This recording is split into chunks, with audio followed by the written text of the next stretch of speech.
This program is sponsored by Jindal Eye Hospital. आँखों के संपूर्ण जांच पर इलाज का अत्याधुनिक phaco surgery centre, Chitrakoot scheme, Vaishali Nagar, Jaipur. कीडना pharmaceuticals present T up liniment oil. घुटनों के दर्द, जोड़ों के दर्द एवं सभी प्रकार के दर्दों में तुरंत आराम। For more details contact Dr. Goyal's Path Lab and Imaging Center, Rajasthan की biggest, most advanced and hi tech laboratory. सभी प्रकार की जांचों की सुविधा जैसे MRI 1.5 tesla, multi slice CT scan with CT angio, 3D और 4D सोनोग्राफी, हार्मोन्स एवं लैब की जांचें फुली ऑटोमेटिक एनालाइजर पर। Hi, hello and welcome to City Health. दोस्तों, सिटी हेल्थ एक ऐसा direct dial in health show है जहां आप डायरेक्टली कॉल लगा सकते हैं। हमारा नंबर आपकी स्क्रीन पे फ्लैश कर रहा है 66100128। आप हमें कॉल कर सकते हैं और हम आपकी बात कराएंगे स्टूडियो में मौजूद एक्सपर्ट डॉक्टर से। दोस्तों, आज का हमारा टॉपिक है जो आजकल के समाज में एक गंभीर समस्या बन गई है। यदि हम अपने आसपास देखें तो हमें सबसे ज्यादा पेशेंट्स नजर आते हैं सर्वाइकल पेन या बैक पेन के। और सबसे गंभीर बात यह है कि यह समस्या सिर्फ बुजुर्गों में और एल्डरली लोगों में ही नहीं बल्कि बच्चों और यूथ में भी उतनी ही दिखाई दे रही है। तो ऐसा क्यों है? क्या है इस समस्या का समाधान? किस तरह से हम बचाव कर सकते हैं सर्वाइकल पेन और बैक पेन से? इसी के लिए आज हमारे स्टूडियो में हमारे साथ मौजूद है एक्सपर्ट डॉक्टर OP गुप्ता, जो कि मेवाड़ हॉस्पिटल में कंसल्टेंट स्पाइन सर्जन के रूप में काम कर रहे हैं। डॉक्टर गुप्ता, बहुत बहुत स्वागत है सिटी केबल की ओर से आपका हमारे स्टूडियो में। तो डॉक्टर गुप्ता, ये सर्वाइकल पेन और बैक पेन की प्रॉब्लम आजकल एक बहुत ही गंभीर समस्या बन के आ रही है। सबसे पहले तो मैं आपसे ये जानना चाहूंगी कि इसकी वजह क्या है कि ये प्रॉब्लम इतनी ज्यादा रिकरेंट हो गई है, हमारे आसपास इतनी ज्यादा नजर आती है। क्या कारण है? क्या लाइफस्टाइल में कोई चेंजेस इसका कारण है या किसी तरह की डेफिशिएंसी? आपने सही पकड़ा कि lifestyle changes is the most prominent, सबसे बड़ा कारण है जिसके कारण आजकल ये प्रॉब्लम ज़्यादा होने लगी है और यंगर एज में भी ये प्रॉब्लम देखने को मिलती है। यूजुअली ये ओल्डर एज में मिलती थी, लेकिन लाइफ स्टाइल चेंजेस के कारण अब यंगर एज में भी ये प्रॉब्लम्स दिख रही हैं।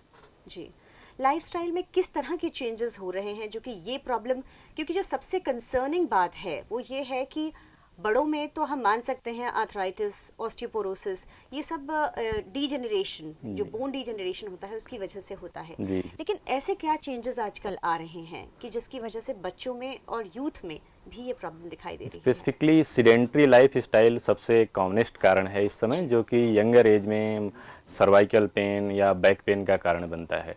दूसरा यह है कि हमारा वर्किंग कल्चर, जो कि IT सेक्टर्स के लोग जो हैं, स्पेसिफिकली जो कंप्यूटर पे वर्क करते हैं, उनके लिए सर्वाइकल पेन की प्रॉब्लम बहुत ज़्यादा रहती है। इसलिए क्योंकि उनको कंटिन्यूस सिटिंग जॉब रहता है और उनके मतलब पॉस्चर्स, वो ऐसे पॉस्चर में बैठते हैं या वर्क करते हैं जो कि मतलब कि स्पाइन के लिए बेटर बहुत नहीं ठीक नहीं होते, यानी कि पॉस्चर जो है वो करेक्ट ना होने की वजह से सर्वाइकल और बैक पेन्स ज्यादा कॉमन हो रहे हैं। हाँ, यहाँ एक जानकारी के लिए मैं आपसे जानना चाहूंगी कि ऐसे कौन से ऑक्यूपेशंस हैं, ऐसे कौन से लोग हैं, किस तरह के जो ऑक्यूपेशंस, किस तरह के कामों में लिप्त लोग हैं जिनको ये प्रॉब्लम होने के चांसेस ज्यादा होते हैं?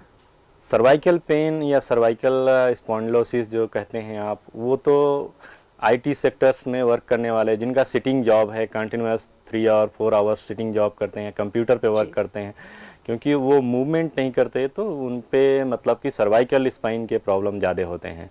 और बैक पेन का प्रॉब्लम भी उनमें कॉमन होता है, लेकिन उसके अलावा जो मतलब हैवी वेट उठाते हैं उनमें भी कॉमन प्रॉब्लम होता है ये। जी, यानी कि दो चीजें सामने आती हैं। एक तो सही तरीके से ना बैठना, यानी पोस्चर की जो गड़बड़ होती है उसकी वजह से सर्वाइकल प्रॉब्लम्स यानी गर्दन से रिलेटेड प्रॉब्लम्स ज्यादा होती हैं, और गलत तरह से झुकना या ज्यादा वजन उठा लेना उसकी वजह से बैक पेन ज्यादा होता है। अभी आपने नाम लिया सर्वाइकल स्पॉन्डिलोसिस का, मैं चाहूंगी कि आप बताएं कि क्योंकि ये एक बहुत बड़ी प्रॉब्लम है, गर्दन का दर्द, जहां तक मुझे लगता है कि पहले तो ये बताएं कि एग्जैक्टली सर्वाइकल स्पॉन्डिलोसिस क्या होता है? सर्वाइकल स्पॉन्डिलोसिस उसको कहते हैं जिसमें ये डीजनरेटिव चेंजेज, मतलब कि एज रिलेटेड चेंजेस जब आते हैं गर्दन में तो उनको हम सर्वाइकल स्पॉन्डिलोसिस कहते हैं। जिसमें क्या होता है कि जैसे कहीं की भी आर्थराइटिस होती है उसी तरह से गर्दन की भी आर्थराइटिस होती है, तो उसको हम सर्वाइकल स्पॉन्डिलोसिस कहते हैं, जो कि कॉमनली ओल्ड एज में मिलती है। लेकिन जो हमने बताया कि सीडेंट्री लाइफ स्टाइल और कुछ वर्किंग कंडीशंस ऐसी होती हैं, और कुछ में जैसे कि स्मोकर्स जो टोबैको लेते हैं उनमें ये कॉमन प्रॉब्लम होती है। जी, तो इसके क्या कोई क्लियर कट सिम्टम्स होते हैं, या एक हिडन साइलेंट डिजीज है जो कि धीरे से होती है और एक बहुत आगे तक पहुंचकर खतरनाक साबित हो सकती है? जी, खतरनाक साबित हो सकती है, वो कितने समय से है उस पर निर्भर करता है जी। लेकिन अगर यंग एज में हो रही है तो यूजुअली जो होता है वो मतलब कि वर्क प्लेस के कल्चर के कारण होता है, या मतलब आपको सीडेंट्री लाइफ स्टाइल जो हम कहें उसके कारण होता है। तो अगर हम उसमें बदलाव ला सकें तो ये हम डिलेट कर सकते हैं, क्योंकि ये एज रिलेटेड प्रॉब्लम है। जी, इसके सिम्टम्स ये किस तरह से अपने आप को, यानी सिंपल सा कोई भी गर्दन का दर्द क्या सर्वाइकल स्पॉन्डिलोसिस हो सकता है? जी नहीं, ऐसा नहीं हो सकता। अगर आपको एक्यूट पेन हो रहा है तो सर्वाइकल स्पॉन्डिलोसिस के कारण नहीं, और भी कारण होते हैं, मसल स्प्रेन होता है, और भी कारण होते हैं जिनके कारण पेन हो सकता है, या कहीं का रेफर्ड पेन भी हो सकता है। लेकिन यूजुअली अगर सर्वाइकल पेन हो रहा है तो मतलब हम ये समझ सकते हैं कि सर्वाइकल स्पॉन्डिलोसिस हो सकती है, या बहुत लंबे वक्त तक अगर रहता है दर्द की शिकायत है तो ये मतलब एक इंडिकेशन है कि हमें सर्वाइकल स्पॉन्डिलोसिस है। तो ऐसे में डायग्नोसिस का, इसे जानने का क्या तरीका है? डायग्नोसिस का तो अगर जानने का तरीका तो है कि हम इन्वेस्टिगेशन कराते हैं उसमें, प्लस क्लिनिकल एग्जामिनेशन। तो आपको उसको डॉक्टर के पास जाना पड़ेगा, तो वो एग्जामिन करके आपको बता सकता है कि ये यूजुअली नॉर्मल जो फर्स्ट इन्वेस्टिगेशन हम कराते हैं, एक्सरे कराते हैं, तो उसमें हमें अगर आर्थराइटिस दिखती है जी, उसमें अगर बोन्स में चेंजेज, डिस्क में चेंजेज अगर दिखते हैं तो हमें बता सकते हैं कि मतलब कि सर्वाइकल स्पॉन्डिलोसिस हो रही है। तो इसके अलावा सर्वाइकल स्पॉन्डिलोसिस डिटेक्ट करने के लिए फिजिकल एग्जामिनेशन के अलावा, मतलब एक्यूट कुछ ही केसेस में शायद और डायग्नोसिस की जरूरत पड़ती है, वरना फिजिकल एग्जामिनेशन इज सफिशिएंट। जी, तो ऐसे में सर्वाइकल स्पॉन्डिलोसिस के मरीजों को किस तरह के डॉक्टर के पास विजिट करने की जरूरत पड़ती है? अगर आपके शहर में या आपकी जगह पे अगर कोई स्पाइन सर्जन अवेलेबल हो तो दैट इज द बेस्ट। लेकिन अगर उनकी अवेलेबिलिटी नहीं है तो आप ऑर्थोपेडिक सर्जन या न्यूरो सर्जन के पास जा सकते हैं। जी, तो आपका मतलब है कि स्पाइन सर्जन यानी कि ऑर्थोपेडिक्स में भी एक और स्पेशलाइज्ड ब्रांच हो गई कि जिनके पास विजिट करना ज्यादा ठीक होता है once you have been diagnosed with cervical problem. जी, और इसके ट्रीटमेंट ऑप्शंस के बारे में क्या बताएंगे आप कि किस तरह के ट्रीटमेंट ऑप्शंस अवेलेबल हैं? जैसे मैंने बताया कि ये एज रिलेटेड प्रॉब्लम है, तो एज के बढ़ने के कारण ये ऐसा आर्थराइटिस वियर एंड टियर होता है, तो उसके कारण ये चेंजेज आते हैं। तो हमेशा मतलब कि 80% चांसेज कंजर्वेटिव ट्रीटमेंट के रहते हैं, जिसमें हम कुछ एक्सरसाइजेज, कुछ प्रिकॉशंस और कुछ ड्रग्स देते हैं जिनके कारण ठीक हो जाते हैं। अगर उससे आगे भी नहीं ठीक होते हैं तो फिर आगे के लिए हम सोचते हैं, तो सर्जिकल ऑप्शन बहुत लेट सोचते हैं, उसमें तभी सोचा जाता है जब हमको न्यूरोलॉजिकल कोई प्रॉब्लम हो जी।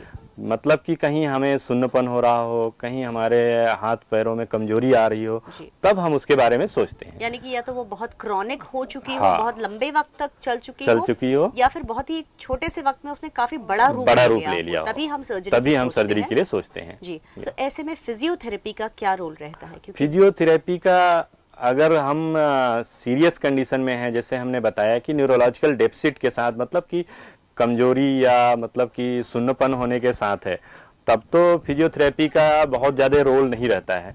लेकिन अगर हम जैसे कि बताया कि बिना इसके अगर सीरियस नहीं है तो फिजियोथेरेपी का रोल अच्छा रहता है, क्योंकि मेन एक जो ट्रीटमेंट होता है वो एक्सरसाइज ही होती है जी। कुछ पॉस्चर चेंजेज, कुछ मतलब कि आपको ड्रग्स, ये मिला के आपका अच्छा ट्रीटमेंट हो जाता है। यानी कि अगर हम इलाज का तरीके के बारे में बात करें तो दोनों का कॉम्बिनेशन चाहिए होता है कि दवाइयों की जगह अपनी जगह है और उसके साथ साथ एक्सरसाइज भी जरूरी है। लेकिन वो बल्कि दवाइयों से ज्यादा जरूरी है। कई बार डॉक्टर गुप्ता कंफ्यूजन ये रहता है पेशेंट्स में कि उन्हें लगता है कि दर्द इतना ज्यादा रहता है कि जब वो एक्सरसाइज करते हैं तो उन्हें और भी ज्यादा तकलीफ होती है, तकलीफ एक बार को शायद बढ़ती है थोड़ी सी।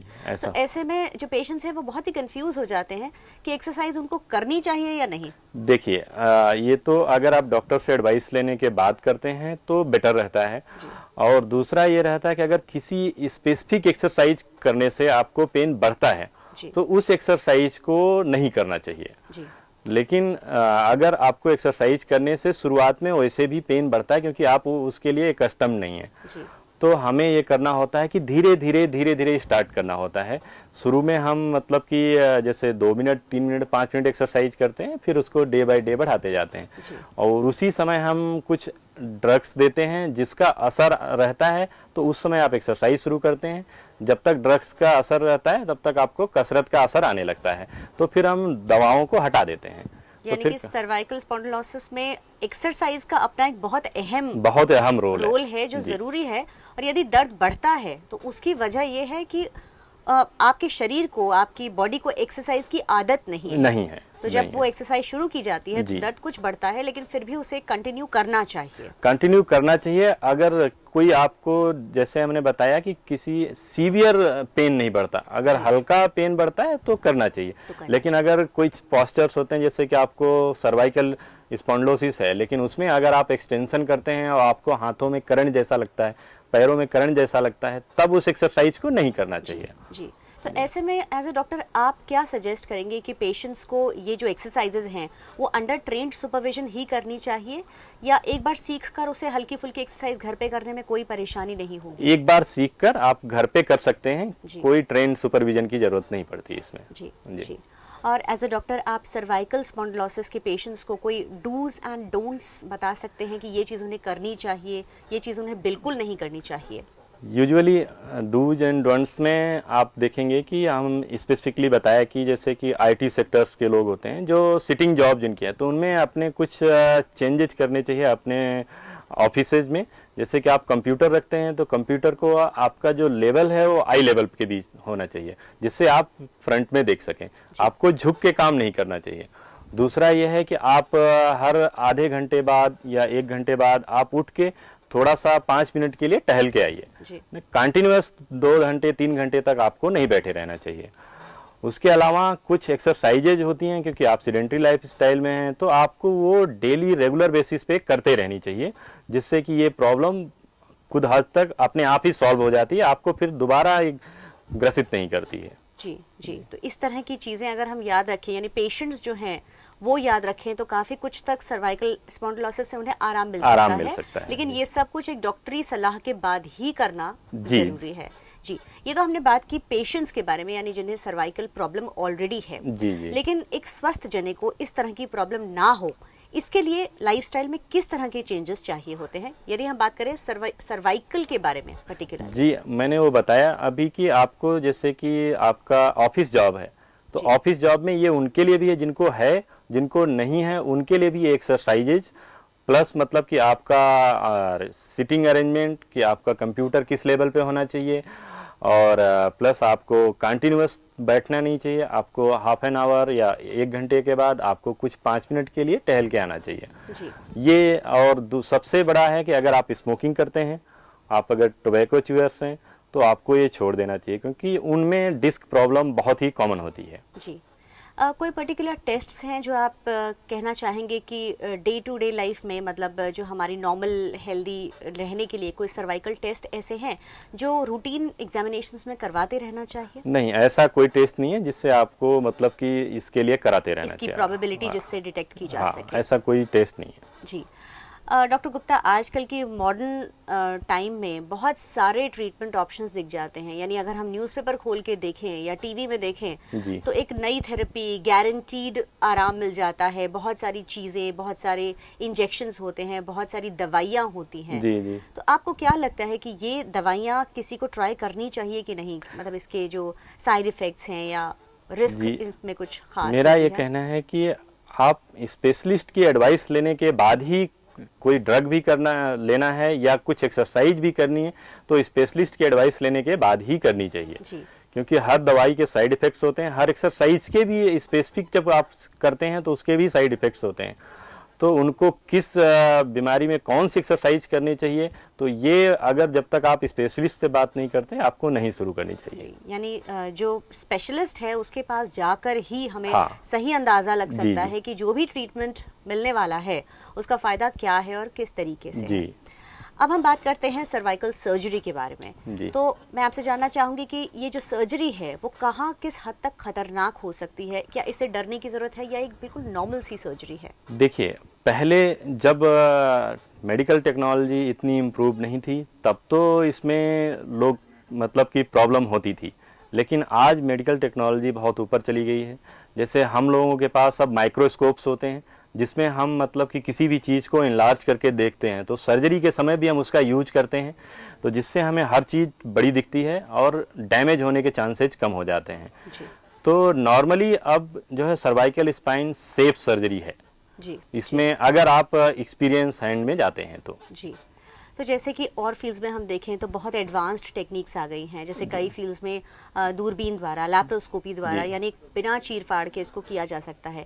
क्या सर्वाइकल सर्जरी के फील्ड में भी ऐसे कुछ इनोवेशंस हुए हैं, कोई नई टेक्निक्स आई हैं? जी, अब जैसे मैंने बताया कि माइक्रोस्कोप, जब हम माइक्रोस्कोप का यूज करते हैं तो हम बहुत ही, जो पहले बड़े चीरे से होते थे, अब वो सर्जरी बहुत छोटे चीरों से करी जा सकती है, जिससे कि हमें मतलब कि डैमेज होने के चांसेस बहुत कम हो जाते हैं। तो एग्जैक्टली जैसे कि आप एंडोस्कोपिक या लेप्रोस्कोपिक सर्जरी करते हैं होल से, उसी तरह से होल से हम सर्वाइकल स्पाइन में भी कर सकते हैं। जी। यहाँ एक कॉल आ रहा है हमारे पास, एक कॉलर का। हेलो। जी हाँ, सबसे पहले आपका नाम जानना चाहेंगे?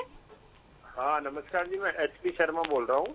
जी एचपी शर्मा जी, आपका बहुत बहुत स्वागत है सिटी हेल्थ में। आज यहाँ हमारे स्टूडियो में हमारे साथ हैं डॉक्टर ओपी गुप्ता। मैडम, मैं डॉक्टर साहब से पूछना चाह रहा हूँ कि जो घुटने का ट्रांसप्लांट ऑपरेशन होता है तो इसके बाद क्या सक्सेसफुल रहता है, या प्रॉब्लम्स सुनने में आया कि पूरी तरह ठीक होती है या नहीं होती है? जी, जैसा आपने कहा, वो घुटने का ट्रांसप्लांट 100% सक्सेसफुल रहता है, तो आप उसके लिए परेशान नहीं होइए, क्योंकि घुटना रिप्लेसमेंट अब बहुत ही टेक्नोलॉजिकली इम्प्रूव कर चुका है, तो उसमें सक्सेस के चांसेस बहुत ही अच्छे रहते हैं। आप पेन फ्री हो जाते हैं, आप जो चल नहीं पा रहे होते हैं दर्द के कारण, वो आराम से नॉर्मली चल सकते हैं। तो नहीं, तो इसका कोई ऑप्शन नहीं है सर, यही लास्ट एक तरीका होता है? जी, वो तो आपके घुटने के मतलब किस स्टेज की आर्थराइटिस है उस पर निर्भर करता है। अगर लास्ट स्टेज आर्थराइटिस है तो फिर और कोई ऑप्शन नहीं रहता है, आपको फिर रिप्लेसमेंट के लिए ही जाना पड़ता है। अच्छा, मतलब वो करना ही ठीक रहेगा? जी, अगर अर्ली स्टेज आर्थराइटिस है तो उसमें कुछ ड्रग्स, कुछ एक्सरसाइज, ये सब वर्क करती हैं। अच्छा सर, एक चीज, अगर सर्वाइकल पेन जो होता है जी, उसका प्रॉपर क्या इलाज, केवल व्यायाम वगैरह से ठीक हो जाता है या कोई और भी अपने पास ऑप्शन है अपने यहाँ जयपुर में? जी, सर्वाइकल स्पाइन का जो पेन होता है, अगर आपको खाली नेक पेन हो रहा है तब तो वो एक्सरसाइज से आपको आराम मिल जाता है, आपको लेकिन रेगुलर एक्सरसाइज करनी पड़ती है, ठीक है। और अगर आपको जैसे कि उसके साथ कुछ सिम्टम एसोसिएटेड है, जैसे कि आपके हाथ पैरों में झंझनाहट या सुन्नपन होता है, या आपको कमजोरी होती है हाथों पैरों में, या चलने फिरने में कुछ लड़खड़ाहट हो रही है, तब फिर हमें मतलब कि ये सीरियस प्रॉब्लम है, तब फिर हमें इसका मतलब है कि नसों पे दबाव पड़ रहा है, तो हम इसको फिर आगे इन्वेस्टिगेट करके फिर हम इसका ट्रीटमेंट करते हैं। ठीक है सर, ओके, थैंक यू। जी एचपी शर्मा जी, कॉल करने के लिए बहुत बहुत धन्यवाद। हम उम्मीद करते हैं कि आपको आपके सवाल का सही जवाब मिला होगा। तो दर्शकों, आज के हमारे इस एपिसोड में हमारे साथ हैं डॉक्टर ओपी गुप्ता, जो कि हमें जानकारी दे रहे हैं सर्वाइकल और बैक पेन के बारे में। हम अपने सवालों और जवाबों का सिलसिला उनसे जारी रखेंगे। अभी यहाँ लेंगे एक छोटा सा ब्रेक, सो आप कहीं जाइएगा मत। Stay tuned to City health.